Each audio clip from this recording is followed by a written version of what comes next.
सौरभ देवे आयन तू करमार हो पिया रहबा चला देवे यन दू का गोबर में जो फूल के सौरभ ये तो बाबू यन उठते गहबर में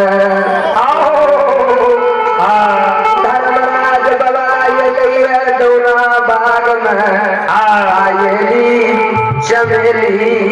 कठबेली चंपा चमेली गुलाब अड़हुल के फूल सुगंध मिलके माया से मारे प्यार उठा मिलके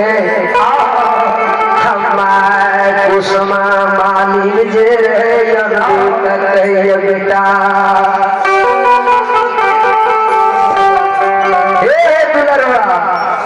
बेटा बेटा हो दोना बाज से रंग बिरंग के फूल के सोरा बाबू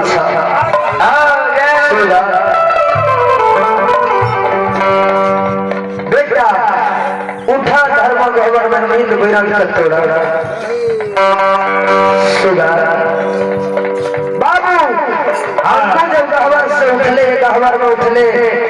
देखे तो दोना बाग में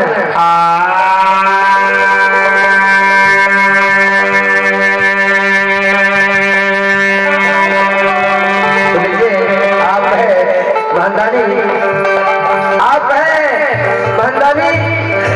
रविंद्र कुमार रविंद्र कुमार घर में हंसनर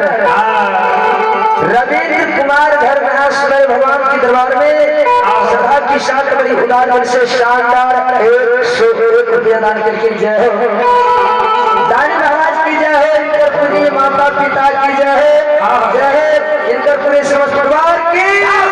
भगती भजन